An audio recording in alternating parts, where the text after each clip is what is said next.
Good afternoon. We are coming to you live from the Larry Conley radio show, live from Indianapolis, FDIC 2021. I am your guest host, Deputy Chief Tiffanye Wesley from Arlington County Fire Department, and I am interviewing the dynamic duo, Larry and his brother, David Conley, and they are our keynotes for this week. We're going to find out a little bit about themselves before we jump into their keynote. So, David, tell us about yourself. I'm David Conley. I'm, among other things, the winner of the Larry Conley Lookalike Contest, now 3 years running. The competition this year was tough, but I managed to eke out a win. I'm a filmmaker and an actor out of Atlanta, Georgia, now originally from St. Louis. And I also develop programs, educational programs for corporations and organizations, and for the past over a decade now, I've been going around with this gentleman, Larry Conley, doing a personal leadership program called Growing Leaders Using Empowerment. We've been having a lot of fun with that. So awesome, thank you. And Larry, tell us who you are and what you do. I'm Larry, and I like long walks in the park. But seriously, I'm Larry Conley, and I've been on the St. Louis Fire Department for over 29 years now. And a few years back, I had an idea at my kitchen table based on some training I had participated in and had done, and realized that seemed like there was a couple of missing pieces, and which hence the term glue, growing leaders using empowerment. But we needed something to glue the ideal of better personal leadership so we can be better when we came to work and did our jobs as firefighters and served the public. And as you know, these days, we kind of didn't know how far this thing was going to go, but right now it's really maturing because more people become more self-aware of their personal leadership, their mindfulness, their mental fitness, things of that sort. So with that being the case, we think we have a program that's here for the ages, and it's based on principles, so it'll be around for a long time. But we developed it. I mean, like David said, been going around the country for the past decade, in some cases around the world, in Africa, where they've been to Kenya, matter of fact, and Alaska. So from the cold climates to the hot climates and every climate in between, there's firefighters who need to hear this message about personal leadership. Then this is the class to take. I think you attended the class at one time, didn't you? Absolutely. I have attended your class. It was both inspiring and knowledge-based. So I learned a lot from the class, took a lot of notes, and I look forward to hearing it again this week. So remind us, what day are you teaching for your class this week? Well, first up the bat will be with David. the workshop that's going to be tomorrow. That's Tuesday, August 3rd. And that's at 8 a.m. until noon. We'll be teaching Rescuing the Leader Inside You, and just teaching you how to better yourself, become more efficient and effective, and have that balance no matter where you are in the fire service rank-wise, just how to be the best leader for yourself and the best asset for your team. So awesome. I think I need that class too. And you said tomorrow at 8 a.m.? Tomorrow at 8 a.m. Okay. Bright and early. All right. Pre-conference. Pre-conference. And then we have a classroom, Zero to Hero, which will be on Wednesday from 3:30 to 5:15. And so come check that class out. It's an hour and 45-minute class. Even though it's normally our normal classroom is an 8-hour experience, this hour and 45 gives you a very good snapshot of what we do. And the class usually have people wanting more information on how to get the class to their particular department. So we've been here at FDIC going on 10 years now. oh, wow. And so it's been a great experience. Always get great feedback, and always just enjoy the whole camaraderie that is FDIC. So looking forward to a productive week, and then eventually later on we'll be talking about Thursday, which is Yep. the big day. deal. Yeah. It's gonna be the keynote speak there. So we're looking forward to that. But before we go into Thursday, Mhm. let's talk a little bit about how the dynamics of you two. You are labeled the dynamic duo, brothers. What I particularly enjoy in your classes, because as you heard David say, he is not from fire service and Larry is. So being able to couple the two together, you can get the outside external examples of true leadership and how to do those, as well as the internal, which I think planning them together is what makes your class so valuable. It makes your class so sustainable and consistent. And you heard them say they've been teaching for FDIC for 10 years. That is amazing. Mhm. And so I was going to ask the question, how were you all chosen to do the keynote? But it sounds like you were chosen just for that reason. You sustainable, you're consistent in your program, your standing room only classes, and now to be asked to be keynote for Thursday. Tell me how that all came about, and exactly what did you think when you were asked? How did that go? Well, first of all, we were very strategic all these years because the reason we have standing room only classes because we take all the chairs out. So you don't have a choice. Sure it is. No, but seriously. Gotta be thinking, people. Got to be Gotta thinking. Good It's point. I've never done that marketing, one. right, good marketing there. No, but seriously, I remember, I think somewhere around our first or second year, David and I were sitting in a couple of classes, and maybe even at one time we were sitting together at the one of the opening ceremonies. And I kind of expressed to David then, our message, I think we can really touch a lot of people with our message if we're able to do it on that platform. It never was about, we wanted to be on stage to show us, to showcase us. I think anybody who wants that is really not doing the fire service any justice, and you're being selfish. But if you have a powerful message that you think can impact a large amount of people, you could do it. And we consistently do it in groups, around the country and here at FDIC over the years. But to be able to impact, a room full, a couple of thousand people, we just thought that what we have to talk about is very impactful, very necessary, and very under talked about. And Dave will get a little more into that. But we kind of just imagined it and just kind of willed it, and it really been putting in the work. And we realize even though people may put in the work, there's still a rare opportunity to do it. So we feel it's not just a direct result of we put this work in and now you get it. We were going to keep doing the message anyway. It wasn't like this is it, and then after this, there's nothing else. This is just another platform to really get a necessary message out. And so we have that kind of heart in it. And I think when your heart is showing, people realize and make the connection. So it's not about like trying to be a used car salesman of our product. Hey, come on, see our product. It's a great product. It's a heartfelt message. And so you'll see it in our classroom presentation, and you definitely will see it from the stage on Thursday. And just a correction, not to make you nervous, but Larry just said a couple thousand. You do realize how many people attend FDIC, right? Yeah. It's in the like 39,000. Yeah. We don't have that Yeah, many right, this year, right. of course, because of COVID, but it's still pretty high numbers. I'm hearing in excess of 22,000, 25,000. So I just wanted to, not to make you nervous, not no that pressure. I would be, no pressure, but it's going to be more than a couple thousand people Well, it'll listening be a to couple of thousand in the room probably, but definitely the impact. the impact, yes. It's going to, because it's for those who streaming and all that. So you're right about that. Absolutely. It's a lot more. But that's an amazing feat. So what did you think when Larry called you and said we were asked to do the keynote? I said, well, let's get on the phone and get 25,000 of our closest friends to come and hear us do the keynote. I mean, I was very excited. Like Larry said, we've been doing this as a mission, as ministry. a ministry, a love letter to the fire service, just to try and help people to be better at what it is that is a calling for most people.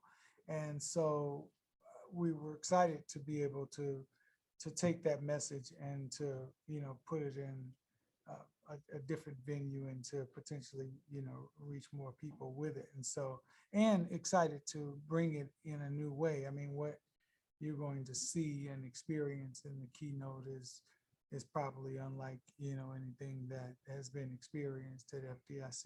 And so we're excited to bring that and to see how that impacts, the group. And so I was very excited then. I'm even more excited now. We just got a chance to kind of walk the space and kind of go through it. And it's getting more real the closer it gets. We're still working on the dance step, the new addition, like dance steps. Wow. That we will be doing.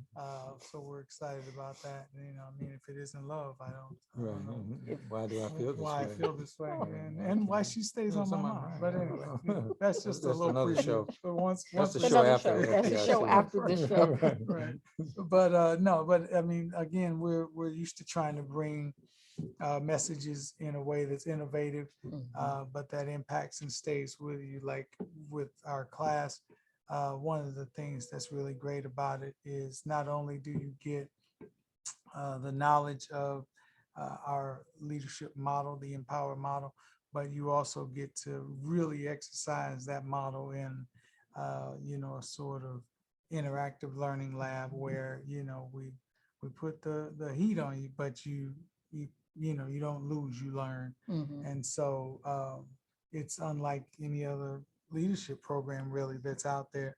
And so we try to do the same thing with regard to the keynote. It's just, our brand to try to bring it in a new and exciting way. So I think that's what we're going to do. And that's what we're happy about and excited about.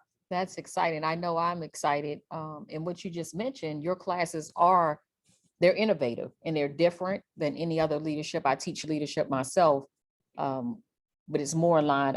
I love what you all do. And I love, like I said, that external piece, and you being in the entertainment world already, you see things differently, right? And so you can connect with a different audience.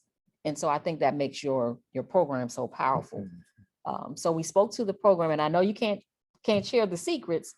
So what do you think we're going to get out of it? Is it going to be more inspiring, motivational? Is there going to be a call to action? Innovative? What can we expect from your keynote? All the Yes. above. All of like the you- above, right, yes. Like you Yes. was at practice today. Yes, okay. Yeah. And new edition dance. I had that down too. Okay. I wasn't expecting that, so that would have been And neither was Larry. an additional surprise. Actually quite shocked right Yeah. now. Adding that to the keynote. No, I mean, I think we were joking, but in all seriousness, all of the above. It's inspirational. But what we're saying too is it's an experience. I mean, by virtue of the fact that it's traditionally called a keynote, speech, then it's that. But it's going to be more than that, and I think people will be pleasantly surprised by that and by the impact of it on them. So I know I'm excited. I think people will find it different because you come into a room and you're expecting a keynote speech, as you said, but it is time. Just with everything that's going on in the world and in society, it's time to move past those, common practices or the tradition. That's another show we can talk about all day about the traditions of the fire service. Yes, there are some that we want to hold on to, absolutely. but there are many traditions that we need to move past, right? Because as we sit here, all African Americans, sometimes some of the traditions that we think about, if we can be honest, take us to another level. It makes us think of the negativity in the Yeah, fire service. yeah. So coming and being able to bring something innovative and different, I think the time is right. The time is fitting for your message and to bring it differently. I also agree that the time is right for us to do something new. Yeah, wanna say no, absolutely. I mean, that's everything you said is correct. And another reason I was going to kind of validate more of what you were saying is because the learning styles are different these days. my mother says all the time, she's the kind that you could lecture her all day. And if it's informational, she could sit there and listen to you all day, or she's a reader, so she can read something and it could be an encyclopedia and it's exciting to her. But in today's learning styles, you can't just be regulated to one type or the traditional type. You have to hit it on all. We talk about your cognitive and psychomotor and all these different styles, so the message can stick. That's part of the reason we play on the words with glue, because our message sticks. Right there. You see what It's I did there? amazing. I see what you did right there. Write that one down. But what I'm saying is that, so the reason we try to, and don't get me wrong, we don't try to make it gimmicky, because gimmicks are here today and gone tomorrow. Right. We have a principled message, but we just try to make sure that the principled message sticks. And if it sticks in the way that you remember because of the way it was delivered, then it's going to be even more powerful. David and I, we got a couple of things that we always strive for when we're delivering our message. And one of the things that we meditate about is I think Maya Angelou said, is that people may not remember always what you said, but they remember how you made them feel. So, you might not remember every word of the keynote speech, but our goal is that you're going to feel something that, like you said, makes you feel like, I'm inspired for a call to action. Absolutely. If the call to action is nothing else but start making sure that I'm ready, that I'm at optimum health, that I'm ready to deliver what I need to deliver, because we're in the service business. And when you're in the service business, then it's cute to wear the shirt. It's cute to talk about, I'm here for the citizens, and I'm glad we want you to be there. But if you don't do anything to back that up, and you can't deliver your optimum performance to the citizens we serve, then Promise is hollow. Yeah, Right. it's a hollow promise, Absolutely. So like I said, we're not necessarily saying run back home and inspire Jim because he needed to hear this message. No, take it in, see where you can fill in some things like we all do. We deliver the message, but we still live a life of trying to tend that garden. Because every time we think we got the garden perfect, a weed pops up. So we got to pull that weed. So it's a constant work. But if we all constantly work on ourselves, then we can really be there. We can really be our best when the citizens are at their worst, instead of it being lip service. And then, you don't deliver as well as you could. Absolutely. You said so many things in what you just said. You talked about our citizens, but it's also internal, right? And so we all know that in our own perspective, positions and jobs, that people are always watching us. That's one of the messages I often portray. People are always watching you, even when you don't think they are. Right. So there's somebody on Facebook now listening, or someone will tune into your radio who will not share that they're tuning into your radio, but they're listening for this message. They want to know what Larry Conley is doing this week when he's away from the fire service, or they want to know what David Conley is doing when he's away. So I think that's another thing that's impactful that you brought out, the citizens, but internally and externally, right? Exactly. And so we understand that you have to be present, right? We understand that the more you're able to get out and go to different conferences and display your information, because it is so different, the more people will be affected, the more people will be inspired. And so I admire that about you both. Speaking of which, this week is a special week with FDIC, but it's also Women in the Fire Service. And so have you all had an opportunity to attend any of the events? Not yet. We've been so busy in preparation, because you just, it'll be easier. We just sit in the audience and, and Bobby Hall say, hey, come on up and say something, but it's been, a meeting after meeting, getting prepared. However, we can try, but I can say this from past experience. I have attended in previous FDICs, and I'm gonna tell you, and I've actually taught at Women in Fire conference before, and it's a great organization, great vision, some powerful women in fire who, if without them, we wouldn't be as at our best as a fire service. We wouldn't be as dynamic and we wouldn't be as inclusive. And there's still a lot of work needs to be done on inclusivity, Absolutely. but definitely a great organization and something, a force to be reckoned with in the fire service. So Thank you. and I know You're you, talking about a great you, example of, innovation and changing some of the traditions from before, and how much that's made things better for the fire service,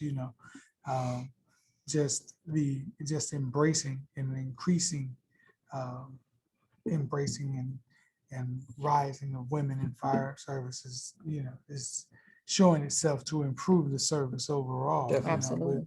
With chief officers and company officers and firefighters like, Chief Wesley, it's improving, just, I think, uplifting just the service and bringing in voices that before we had not been privy to or heard from. Chief Wesley a couple of years ago was a keynote speaker at the Women in Fire Conference here at FDIC, and I know, so that's why I'm glad you be in the audience, return the favor, because I was one of the biggest fans. Like, you go, girl, say that, do it. She had a very good speech, very powerful. And if you ever get a chance here, Deputy Chief Wesley speak, it's definitely a treat. But she rocked it a few years ago at the Thank you. Women in Fire Conference. So. Well, I'm excited to be here. And I know we all talk about leadership. So we've talked about the classes, the pre-conference, and we talked about the classes you're going to be presenting on Wednesday and then the keynote. So what else can you tell us about this week, and what are you looking forward to? Because we all know that there's magic really happens inside the class and outside of the class. So is there an opportunity to network? Is there an opportunity to share your information outside of the classroom setting at FDIC, for those who are not aware of all that you can gain from this experience? It's actually an experience to be here and be in a presence of 20 to 25,000 people, or normally it's 39,000. But to meet, other chief officers and captains and listening to the classes, I think they're in Essex of like 25 classes at the same time. So what can you tell us about this FDIC experience that you are looking to gain this week outside of the classroom? Well, I'm looking to gain what I always do, is that we come here to teach, and it's always putting in work, which we love. It's a labor of love. But I get a lot just this morning, we stopped in the hall with a few people, and those, don't sleep on those nuggets of time to stop in the hall and network and talk to people, especially people who, are what we consider giants in the fire service, whether they've written books or, very powerful speakers, have powerful messages and magazine articles and things of that sort. But what I love about FDIC is that, and I know I've been to a few other conferences, not necessarily fire conferences, but just conferences within my time of being on earth. And sometimes what you have is, let's say there's a big name there, and you try to talk to the big name. The big name almost has this kiss the ring mentality, like, see my people about speaking to me because I'm very busy. I've written 12 books and blah, blah, blah. What I love about FDIC, now, if you're that person, stop it. But for the majority of the quote unquote legendary names here in the business, they don't have the kiss the ring mentality. They're approachable. You can walk up, you can talk to them. They'll talk to you as long as they have time for. They're genuine by answering your questions. Some of them exchange like, here, give me a call or whatever, that whole thing, because they realize they are firefighters who have been blessed to have a voice that impacts a lot of people, but that doesn't let them forget where they came from. And that's one of my prayers, is to make sure that I have that balance of being confident and knowing what I need to talk about and the message I have to deliver, but being humble enough to still listen to anyone and not be enamored by a person's name or brand, because they put their pants on one leg at a time like I do. So it's not, who are you, who am I, who of all of us? We're here to serve. And if you're truly here to serve, it just ain't about the citizens. Serve yourself, but serve other firefighters. And you enrich the networking when you have that humble mentality. Absolutely. You know, so if somebody say, oh, you know, Chief Wesley, you know, she packs a room, having standing room only, even with chairs, you know, and but you have this attitude like, oh, I don't have time to talk to you. I don't have time to network, or you really get on my nerve because I'm trying to get across town to this, you know, high level meeting with other muckety mucks or whatever like that. It reduces the genuine humbleness, and it reduces the quality of the networking. So I think the reason the networking is so powerful at FDIC is because no matter if you how big you are or if you just getting started, everyone is depositing into a positive networking experience. And if you had too many people withdrawing, then you could lose interest. See what I did as a bank joke. I see what I'm here all We're week. moving into that. No, we industry really are next here all week. week. No, I mean, one of the things that I really love about it too, outside of the fact that you can have some great interactions and everything with people just walking down the hallway, is just the density of knowledge in these classes. I mean, it's not just some watered down, classes on things, and as long as you insert the words fire service in it, then, we'll throw it. I mean, it's some really, things that, and I'm not a firefighter, but I'm very, very interested when I'm in the classes that I'm in. The speakers that I see are, awesome. And the knowledge and information that they're giving people I'm watching people who are in this industry who are very engaged in those classes and just soaking up all of this stuff and learning. You think, man, you got all of these enough classes to fully engage 39,000 people, everything from, hot classes where people are going out and really doing stuff to, the workshops and classes like, what we're all doing. I just think that that's an amazing thing that should not be, trivialized to any degree. The knowledge base here, year after year is commendable. And so I'm always just excited to have our message be in that matrix, and to be a part of inspiring fire service professionals from all over the world to go back out into the world and take not only our message, but some of these other messages too, and make the fire service better and, Absolutely. and improve it. So that by itself is very inspirational for me. So. Absolutely. And I think the scenarios that you all do and others, just what you're saying, to your point, and you get so many different opinions and knowledge base from all over the country, which can help you become a better leader. I know when I do my scenarios, I love the scenario portion. Like I could let go of all the lecture part and do just scenarios, because it's that impactful when you have people from all over the country just giving input. And it's something that, we all go through this assessment center for promotions, and you're like, wow, I never thought of that. That could give me that fire response on my next promotional exam. I do want to go back to one thing that you said. I hear all the humbleness and the talk pre-keynote. So we'll come back on Friday and see if Larry and David will be that humble after they do the keynote and blow us all away. You have to talk to our people. Absolutely. You talk to our people. Absolutely. Right. Friday, we may be talking to your people. I hear Have that. my people contact your people. Yeah. No, but I admire that, because we all know, and I just read that recently, I can't remember the book, but it's something about being that humble, right?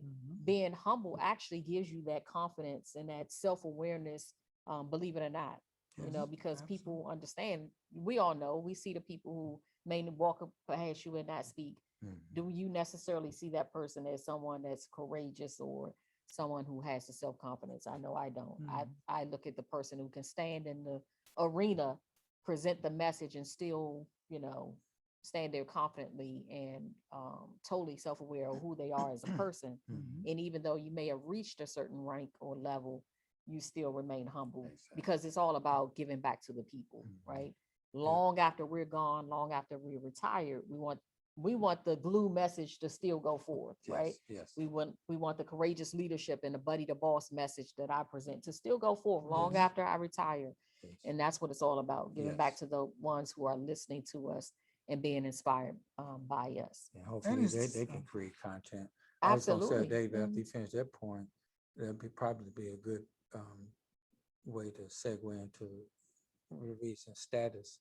It's Well, important. We that- talk that's about what that. I was gonna- I was, you know, Sometimes we've talked about this. If you would just let me. right, No, do you? no, You I respect my status. Right, exactly. No, what I Don't was have no going to status. say, I think some of that just on the human level is about status assignments and what we talk about, and therefore non-negotiable rules of status, and that's sort of what you were saying, Chief, speaks to that. Those non-negotiable rules, number one, are whenever you lower someone or something status, you lower your own in the eyes of others. Whenever you raise someone or something status, you raise your own in the eyes of others. Whenever you raise someone or something status, you not only raise your own, but you raise the status of the entire organization that you represent. Everybody's walking around here with their fire department on their back, or with fire, something that says they're in the fire service. And then the last one is that growth can only occur when all parties are operating on an equal high status level. So I'm saying that to say, when you are humble and not arrogant or what have you, there's a greater chance that you're operating with equal high status assignments for yourself and whoever you encounter. And when you're doing that, there's always the possibility for growth, for a great exchange of knowledge and information, to make a new friend, any of that. But whenever you have that sort of arrogant or haughty nature about yourself, a lot of that's based in some deficiency that you may feel deep inside about yourself. So then there's an inherent disparity of status. And whenever you have that, then, you're going to have this gap between what's supposed to happen, which is you should be out here inspiring people and giving back and feeding into the brother and sisterhood that is the fire service, and what actually happens, which is now you just snub somebody for no reason, for the sake of ego, and you've given them a bad impression of not only yourself, but also whatever organization you're representing, whatever product and message you're trying to put out. All of that, the status of all of that gets lowered, and that kind of behavior is a detriment to the fire service, to what FDIC is all about, and just to what the human experience regarding the exchange of ideas is about. And so we got to really be, sort of mindful of those status assignments just in life and in general. That's one of the things that we cover in our class. And we were talking about scenarios. That's one of my favorites too, because we have usually in our flagship program, we have 3 scenarios, and they're pretty tough to wrestle with. But one of the things we sort of pride ourselves on is when they come back and do the replay, not having it where it's tied up in a nice bow. We pretty much just rip the bow and the wrapping right off of that sucker, but we get down deep into it and get everybody really engaged in it. And in that sort of mess is the learning, because what we don't want is to have this nice scenario of, well, we're all good friends now, thank you, and then you get out in the world thinking it's going to be kumbaya like that. Absolutely. And these people out here are savages. They'll rip you apart. So we try to fortify you to be able to actually go out and deal with the real world situations. Absolutely. So let's talk a little bit about, we've been off all for a year in the midst of COVID, not being able to present in person. How has that challenged, or has it changed your program? Did you add anything with all of the the D&I, the diversity inclusion messages that are coming forth? Have you added any of that to your program, or just how has it changed? Have you had extra time to reflect on it? I know I'm asking a lot of questions, but there was so much time that went forth of us not being able to present in person. And I'm just thinking of myself, in particular, having to move from in-person training to virtual and having to adapt that. And now this is really the first time being able to get out in public, and it's a large crowd, right? And so Are you nervous about getting back out? Have you added anything? And what challenges do you foresee? We, the first initial hit was bad because we had a lot of classes lined up and a lot of people canceled. So, when you anticipate, I'm going to be going to these different places, it doesn't happen, you're saddened by it because we get a kick out of being together, and traveling. David lives in Atlanta now and I live in St. Louis still. So I'm trying to get to see him instead. So, so are we going somewhere? But anyway, realistically, we didn't know what, in the genesis of the whole pandemic, you didn't know what was going to happen. And some things will never go back to being the same. I mean, a lot of businesses have found that out. They got whole floors of cubicles that used to be filled, and then taught these people how to work from home. So they probably never fill those cubicles again with people based on learning some new normals. So I think the presentation in person is going to take a hit. I don't think if it's ever going to necessarily go away, but I definitely think when people have figured out that I can Zoom this particular meeting or whatever, then there's going to be part of it. So just like anything else with the fire service, you have to adapt and overcome. And so as presenters and teachers, we have to adapt and overcome. So our adapt and overcome is introducing the element of presenting online. And when David first, we were discussing it, and David said, well, it's doable. And I was like, oh, okay, we'll see. So we've done a couple of classes online, matter of fact, for, a couple of conferences, and it worked out better than I thought it would. Still, nothing replaces the in touch in person, because our presentation is not just a standing behind the podium type of presentation. It's very interactive, very, that's what makes it, that's a unique, necessary element of it. But it's not impossible to still get the message if we have to make it dynamic enough to include a virtual delivery system. So we're in the process of perfecting that now, and we're just going to get better. It's just like when we first start presenting, we plan, the more planning, and then one day I just say, you know what, we might. The only way we're going to find out what works and what doesn't, we're going to have to get out here. So sometimes we got our butt kicked and like, don't ever do that again. and then we found out things that worked, but we never could have found all of that out at the drawing board. We found it out by getting out there. So it's the same thing with this. We're going to learn, have a learning curve with the virtual, but we're going to get good. So then that way we'll have a balance of what to offer. Absolutely. We're not doing total in-person presentations no more. No problem. Here's our virtual product. We're ready for in-person. Got you. So, and everything in between. So we understand that the message is as good as the messenger and this delivery system. So we take that just as serious as we take the message. But also, it's just trying to get the importance of the message that we're teaching out, because now it's even more important. I think one of the things that the pandemic has done, especially right around the perfect storm of social change and things like that, is a lot of stress out there, and there's a lot by consequence of erosion in personal leadership with regard to just how we treat each other. And so there is an even more acute need for our message in a lot of areas that's even beyond the fire service, but that's especially germane to first responders, and so I think it's even more important now than it was before the pandemic and before the last 18 months to 2 years.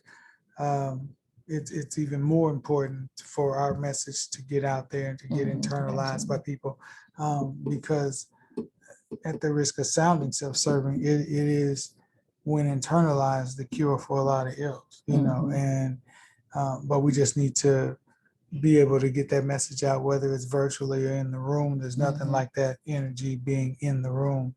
But again, you know, we did find that virtually still, you know, was impactful and worked for people as well. So we're ready to bring it. However, but I think, like I said, if nothing else, we recognize the increased need for that particular message, and that's one of the things that we're hoping to get out with a keynote. You know, it's called Powerless because of with all of this stuff going on. People can sometimes, you know, feel overwhelmed with that and not be sure where to go or how to deal. And so we're hoping to inspire people with a way to move through some of this. Absolutely. And I agree with you all, you know, changing from in-person to virtual. It was extremely difficult. You know, it was extremely difficult but in the fire service, as anything else, adapt, overcome. I would much rather present in person, just like you, because that connectivity is there when you're in person, when you're live. And I don't stay behind the podium either. I like to feel the energy of the crowd. So that was very challenging. But as far as adding anything to your message or changing your message, did you all feel the need to, and your message was already leaning towards, you know, getting people to think outside of the box, and big picture is the way. That's my latest thing.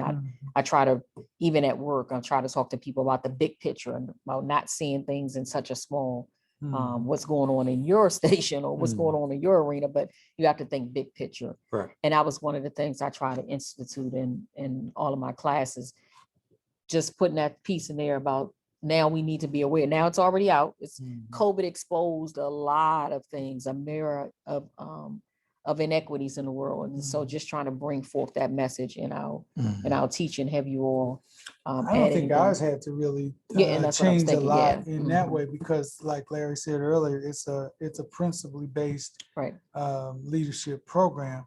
So the good thing about that is that principles stay pretty constant, you know, like we've been able to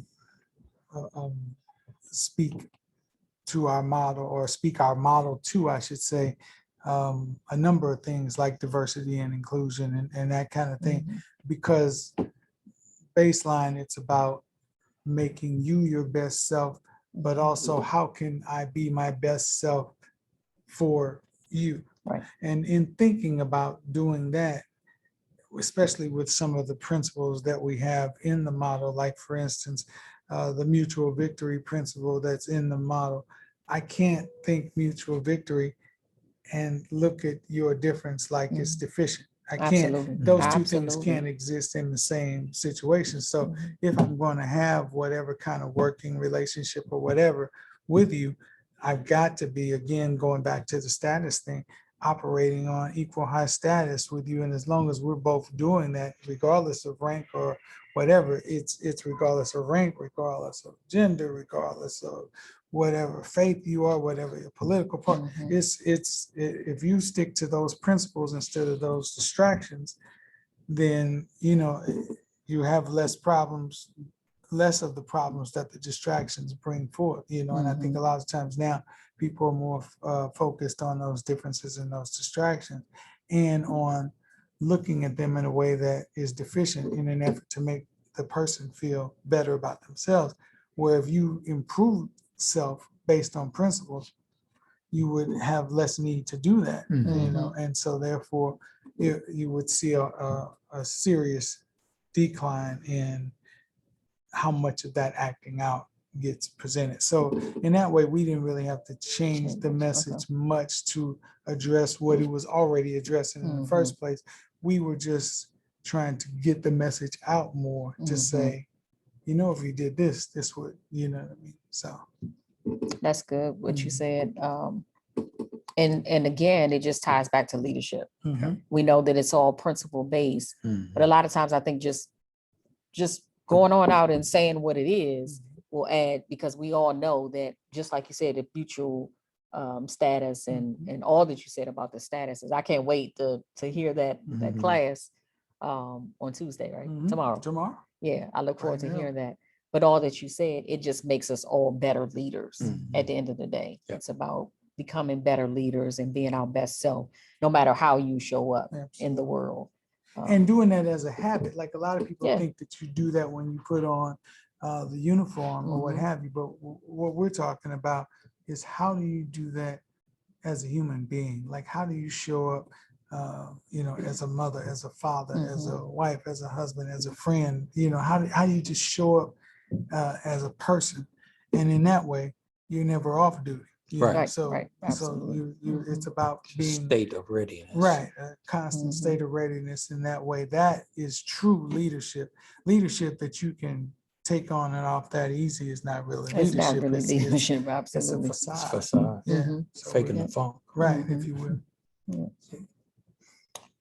So what else would you like to add about this coming week or about your classes or keynote? Is there anything else you'd like to share with us? Come check it out. It'll be a great experience, and don't worry about the chairs. It's gonna be standing room only. I think I'm gonna use that one. Right. I'm gonna take all the chairs away from my Right, right, class. right. Have a I'm big- teaching about Yeah. an hour or We got a so. big red sign out, yeah. standing room only. Take all the chairs really. away, and then I can say that all of my classes are Right, standing there you room go. only. Right, right. That's It's the truth, one. you know. Want to let you know, you got people from Dubai watching. All right. Oh wow! Nick Morgan says you all rock. Oh wow! Jeremy Nance says you guys, I guess, are the real deal. Have had the opportunity to attend training with them in Missouri and loved it. Right, Oh wow! yeah. Thank you. We Thank- appreciate it. Yeah. Hi, Hey, hi, thank you. Dubai. Thank you, Thank thank Why you, is thank Nick you. Morgan in Dubai? Right, right. Nick, what do you- I know, No, I'm no. just, I'm jumping. We know Nick Yeah, Morgan. no, He's a dear friend on the yeah. St. Louis Fire Department. So thank you, Nick, Mm. for all that. And we want to And, thank everybody who is tuned in, listening, and Yes. again, those who Yeah. will listen later. Mm. As you know, that we all are leadership trainers, right? Mm. And so we always try to inspire, no matter what arena we show up in. Definitely. We want to motivate people and let you see Mm. that it's possible to do whatever you set your mind to. And I think that's the unified message that we try to present. Sure. So even being asked to come in, be the guest speaker an hour before I present, I'm a little nervous. We know I'm you can very handle it. nervous, We know you right? can handle it. I'm very Mhm. nervous.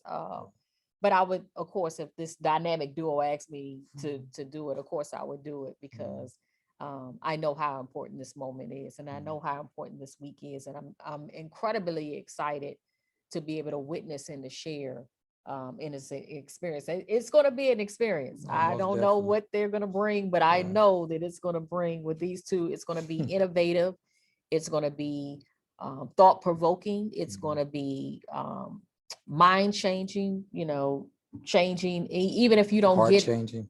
heart changing. And I know that anything they bring forth is going to give you a moment to give a pause and to just think about how you lead in the future, how you leading in the present. And I know there's going to be a call to action as we Mhm. all, I think every time we teach, we try to give a call to action Yes, because we yes. want, this is not just about standing and teaching someone how to lead and giving the principles. We want you to go back and do something, right? Most definitely.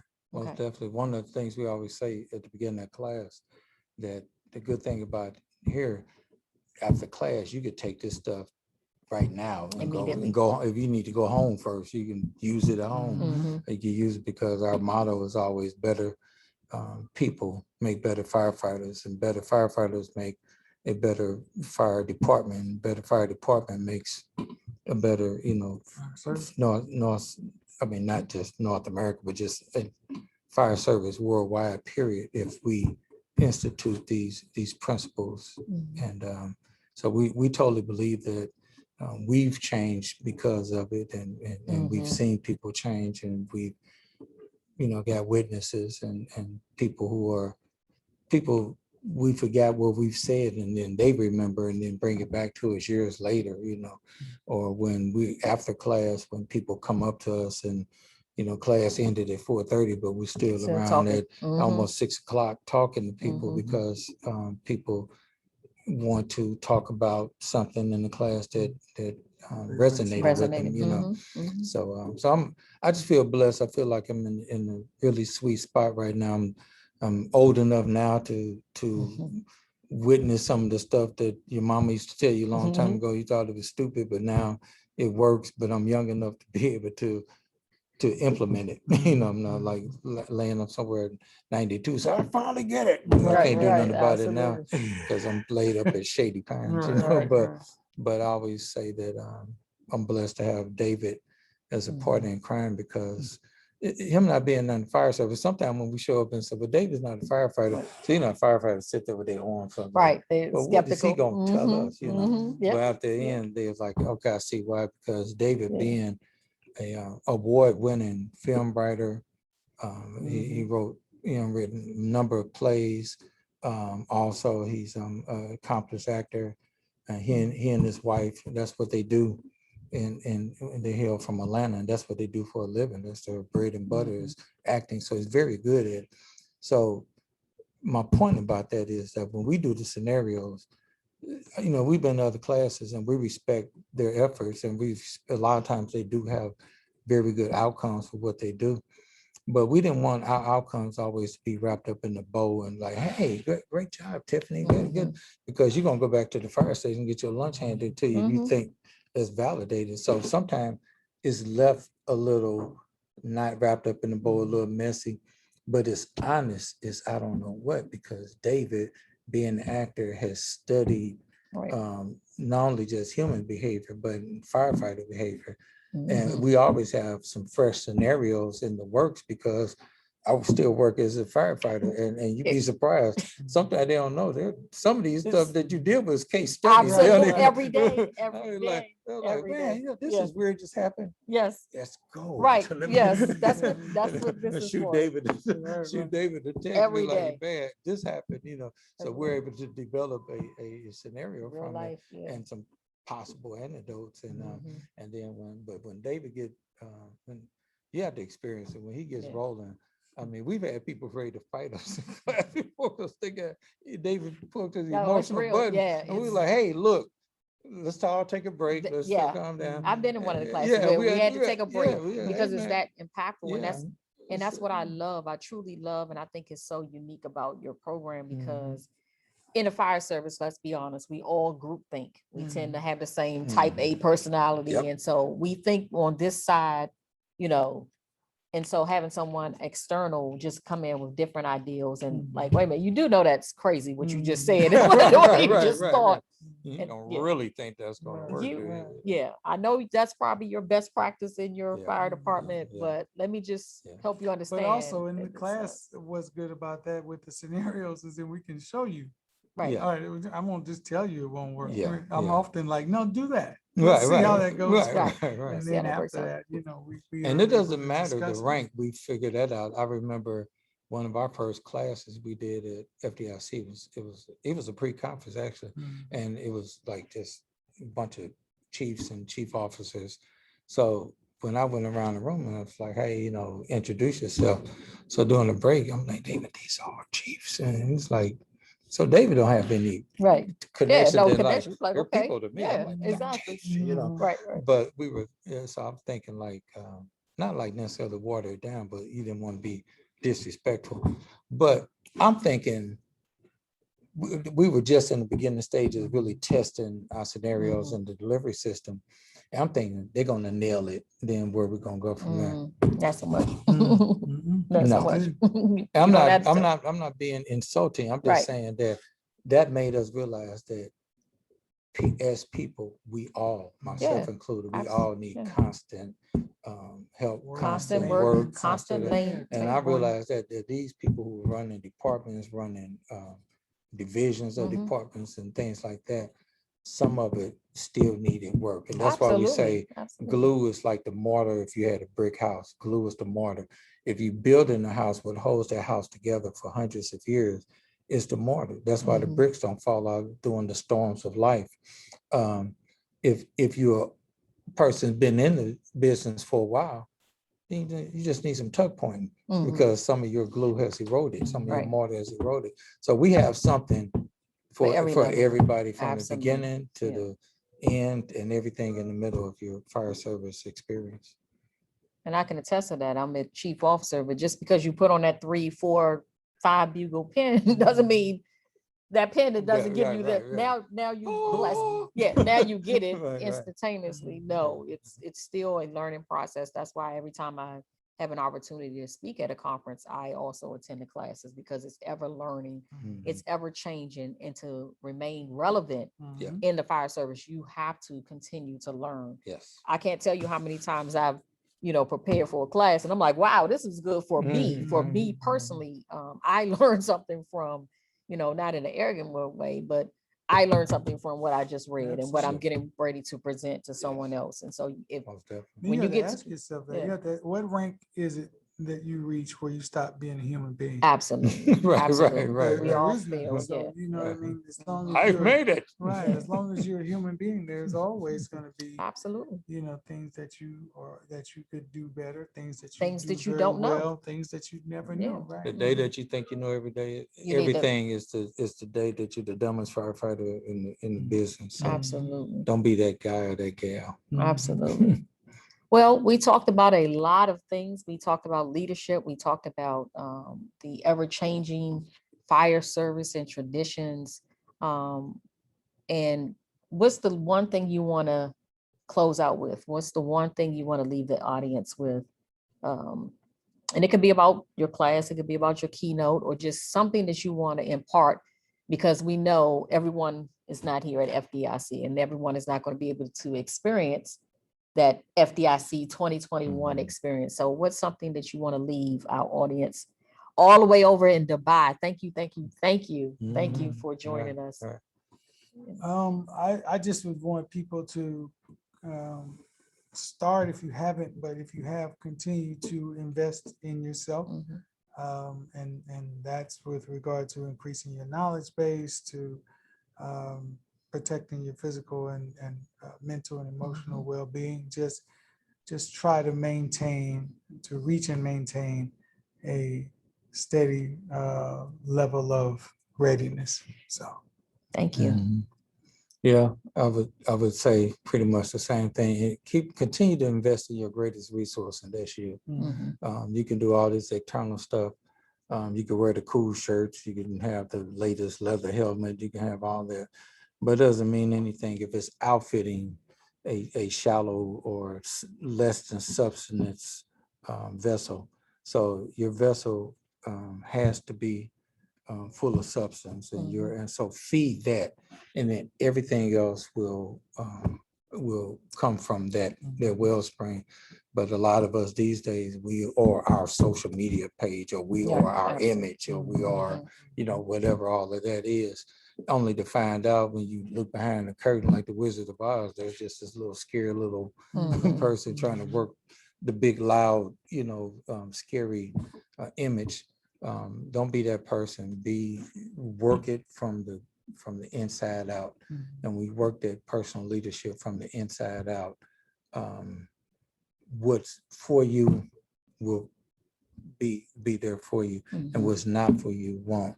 And you'll deal with when you deal with yourself genuinely, you can't help but deal with others genuinely, and you can't help but be a genuine leader, and you can't help but genuinely serve the public, because you're serving is service like that.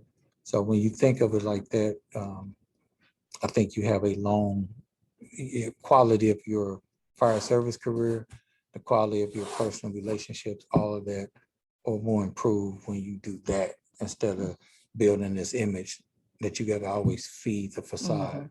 Don't feed the facade, feed the real. Don't be stealing my feed. I'm stealing it. I'm stealing it. Our next class. That's gonna Feed be the my next facade class. That's gonna be my by next class. Deputy Chief Tiffanye Wesley. Yeah, no, I am. Trust me. I always steal his titles. you'll be yelling from the back of the room, "Get your hand FDIC out my pocket." 2022. Don't feed the facade by Deputy Chief Tiffanye Wesley. But honestly, I just want to thank our audience so much for taking this time to embrace us. And as a reminder before we go, so you are teaching teaching Rescuing the Leader Inside You. That's tomorrow, the 3rd of August, from 8 to noon in the morning. Okay, 8 to noon, and then I'll be teaching Wednesday from 3:30 to 5:15. And so that's our classroom hour 45 class. And then, What's the of title? course, Zero to Hero. Zero to Hero. And then on Thursday, Mhm. we'll come together and do the keynote. So at the opening session between 8 and 10 on Thursday morning. So be there. Don't hear about it. Be there. You should be there. And the only thing I know is the title is Powerless. Powerless.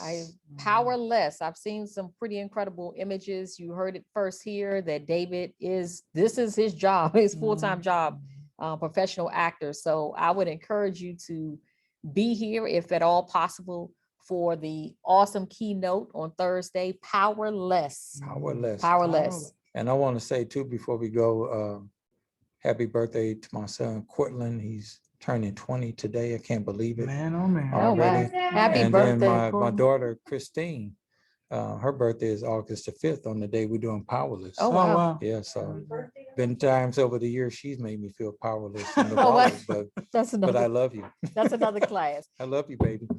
And I forgot to mention, we don't want to, when you talked about now you're in the age where remember the things that your mother shared. We cannot end the Larry Conley radio show without acknowledging It's not a the contract, awesome. no. No. You know I love Mommy Lane without mentioning Mommy Lane and all the things that she taught. And this incredible wit comes from Yes. Mommy Lane, and Yeah. she will be here. She'll be here. She'll be here She'll be for in the the front keynote. row making She'll- faces. We went real quick when we were kids.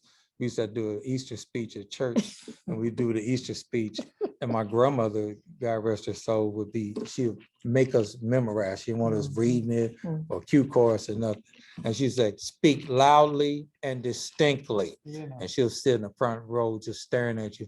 And my mother would be behind her making faces. I was like, why would you do this? She said, because you need to learn how to operate under pressure. You might be speaking in front of thousands of people one day. Wow. Well, hey, Wow. we didn't know from the 3rd grade to now. Wow. Here it is, ladies and gentlemen. But my grandmother won't be there just in spirit, but our mother will be there Wow. in the Making front row faces. making faces. Making So- faces so, on the front row. Wow. I think it won't be gas, will it? She probably really will be making No, faces. actually, Yeah, really, okay, yeah, yeah. this time. But This And time they're- will be genuinely.